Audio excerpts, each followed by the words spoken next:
The cabin lights dimmed as the long flight from Dubai to London took off. Passengers adjusted their seats, tucked in blankets, and prepared for hours of quiet. But soon, a sharp wail cut through the calm. A baby's cry.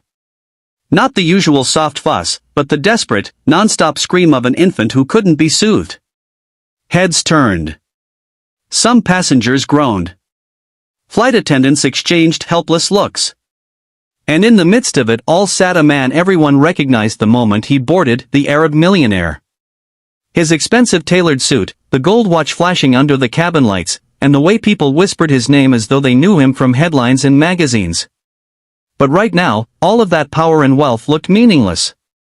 Because in his arms, his tiny baby wouldn't stop crying. He tried everything, rocking, whispering, offering a bottle. Nothing worked. The baby's cries grew louder, sharper, echoing through the plane until even those wearing headphones pressed them tighter.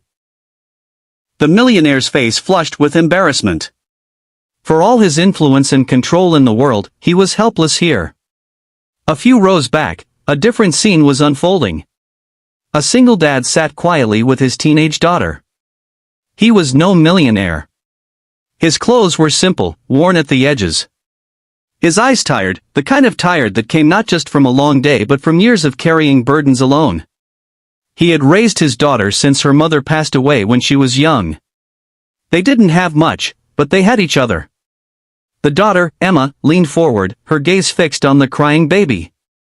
Something in her softened. She looked at her father and whispered, "Dad, can I try?" Her father frowned. "Emma, no. That's not our place." But Emma's eyes didn't waver. She had always had a way with children, and more than that, a heart that couldn't ignore someone in pain. Before her father could stop her, she unbuckled her seatbelt and walked down the aisle. Passengers watched as this young girl approached the millionaire. "Excuse me, sir," she said softly, her voice steady despite the intimidating stares. "Would you like me to try holding your baby?" For a moment, the millionaire looked stunned. No stranger ever spoke to him this way, without awe or fear, just simple kindness.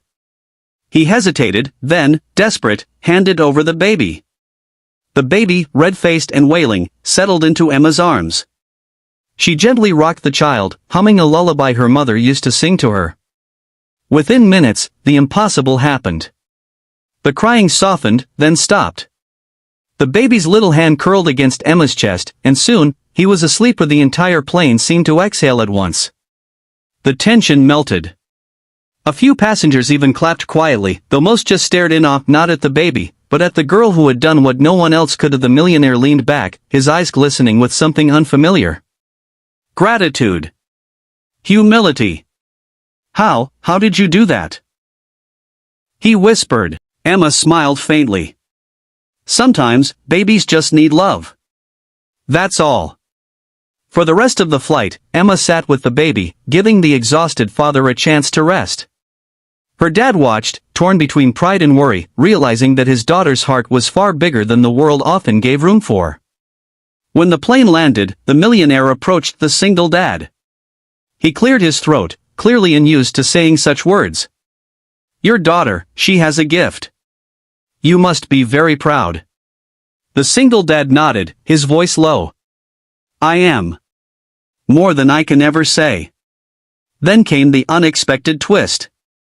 The millionaire, known for closing billion-dollar deals, extended his hand not in business, but in sincerity.